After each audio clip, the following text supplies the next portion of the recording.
Ahead of the union budget, auto rickshaw drivers in Vijayawada city of Andhra Pradesh are flagging what they describe as a growing financial crisis that is endangering their livelihoods.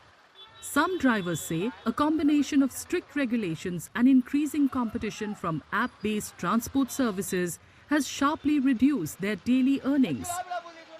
They are now demanding a government-backed mobile application which they believe would ensure fair and equal opportunities for them.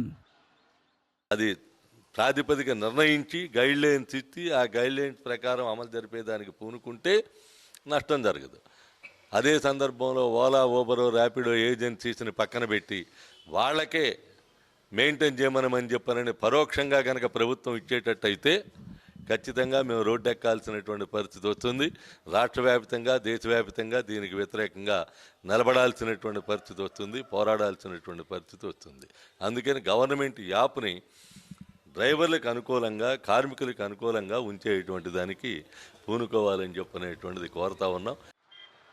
In addition, some auto drivers say that the introduction of free bus rides for women and the hike in CNG prices have compounded their problems, significantly impacting their earnings. సరే ఆడవాళ్ళకు ఉపయోగపడుతుంది కానీ auto రంగానికి బాగా ఇబ్బందికర కార్యక్రమం జరుగుతుంది sir. రోజు 500-600 తోరి పిల్లలను పోషించుకున్న జీవనం సాగిస్తానికి చాలా ఇబ్బందికరంగా అవుతుంది. దీనివల్ల ఈ రాష్ట్ర ప్రభుత్వం కానీ కేంద్ర ప్రభుత్వం కానీ ఏదన్నా సొలువు చూసుకొని గ్యాస్ రేట్ల మీద కానీ ఏదన్నా కానీ కొద్దిగా మా మీద దయించి ఈ ఆటో రంగానికి కానీ ఏదన్నా కానీ కొద్దిగా ఇవి ఇస్తే ఈ ఊబర్, ర్యాపిడ్లు, బ్యాగిట్లు వల్ల దీనివల్ల బైకుల వల్ల మేము చాలా లాసిపోతున్నాం. ఓలా, ఊబర్, ర్యాపిడో మీద గతంలో కూడా మేము ఆందోళన చేశాము. దీని మీద కూడా వాళ్ళు ఎటువంటి స్పందన లేదు.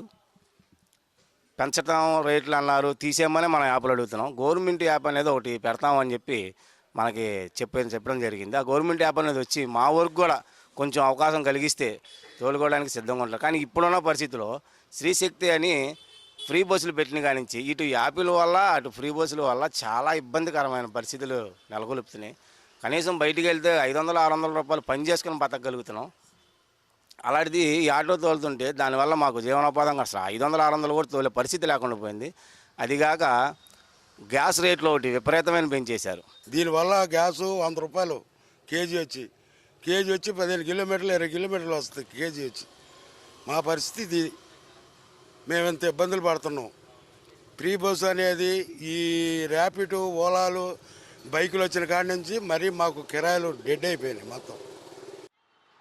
Union Finance Minister Nirmala Sitharaman is set to table the budget on February 1st. Auto drivers in Vijayawada are hoping for targeted measures for their trade in the second full budget of Modi government's third term.